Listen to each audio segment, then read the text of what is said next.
What's up YouTube? Last night was a great night in the world of professional wrestling, as it was NXT TakeOver Portland. It's times like this that make me really appreciate WWE, because like, think of a bad takeover. But without further ado, we are on the Reddit page on Squared Circle, so let's see what Reddit had to say about NXT TakeOver Portland.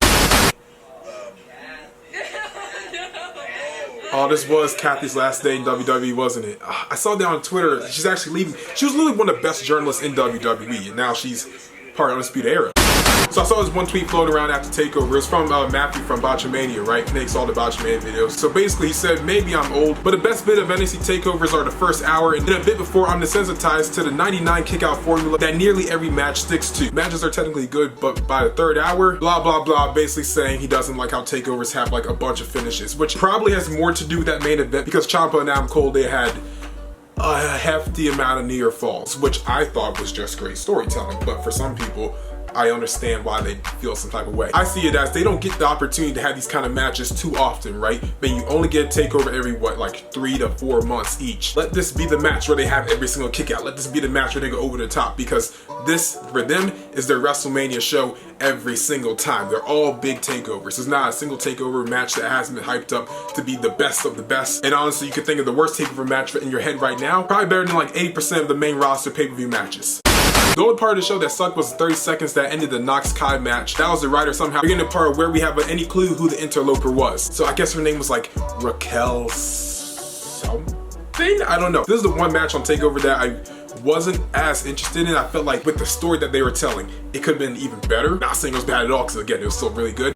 My next great NXT on USA moment would be Ciampa calling out Gargano. Then Candice comes out and it's all emotional and tells him Johnny has lost his mind, and to the point that Ciampa almost trusts her well enough to not see her as a threat. Candice low blows him, major heel for her. I don't think she needs to be heel. I think Candice is probably one of the best like face people you have right now. I think she could definitely have a moment in this feud, or maybe Johnny tells her to get lost or something, because this is all about him. He's trying to get the title, he's trying to get revenge on Ciampa. It's just a weird dynamic, because like, how does Ciampa really look like the face? I mean, he did all this horrible stuff to Johnny. Johnny's just getting his comeback. I have the faith that WWE's gonna, or not WWE, but NXT is really gonna book the fact that Ciampa is somehow the good guy in this.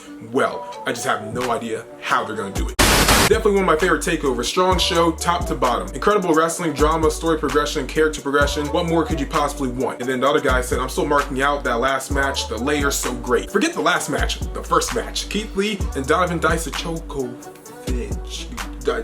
Whatever. Dominik, best match of the night. You can't tell me otherwise. When Dominik did that flip off the top rope, pinpoint accuracy, laying on Lee between the two tables like that, incredible. Lee doing a hurricanrana, mind blown. That spear bomb, and Dominik stands up and he hypes himself up and he gets back up and it's like, whoa, how did this happen, bro? I don't even need to see the rest of the takeovers for the rest of the year to tell you for a fact that that is top 5, if not the best takeover match. Not too many layers, not too many false finishes, just two big men showing why big men can actually do flips and stuff in the world of wrestling. It doesn't just have to be big boots, clotheslines, and choke slams all day. Tag Team Championship and Dijak earned my votes. Great show. Yeah, again, like I just said, Dijak and Lee, they did their thing. Best match on the card, best match. Bruiserweights getting the tag team titles, best surreal moment. This feels like the Bruiserweights or Broserweights, they're like the brand new DIY, where it's like the kind of quiet guy in Ciampa, who's now Pete Dunne, and like the outgoing, everyone loves guy, Gargano, who's Matt Riddle. When Ciampa and Gargano are done with this feud, that's going to be our next DIY breakup type story, and it's gonna be great. I hope Dijak and Lee never get called up. Vince has no idea how to book big men, as evidenced by Braun Strowman getting his first strap years late as he celebrates with the loser eats dog food plastered on the screen. That's sad because it's really true, but also it's like, where's the ceiling? Where's the ceiling for Lee and Dijak? Because they already smashed it. Like, this could be a world title match, but like, I think this elevates the North American title to have the two main event level guys fighting over this mid-card championship. I don't think this needs to go to a world title match. I think they could literally get called up tomorrow and both be fine. At least Lee would be. I'm not too sure about Dijak. He might need a little bit more time down in NXT just so he get a little more over with the crowd, because like, this wrestling will get over, but his entrance and character work just needs a little bit more tweaking just so everyone loves the guy, because he's great. Ripley and Belair was the best match of the night simply because it didn't figure 7 to 8 insane moves / finishers that were kicked out of. It told a good story, sold each other's offense well, and ended in a realistic manner.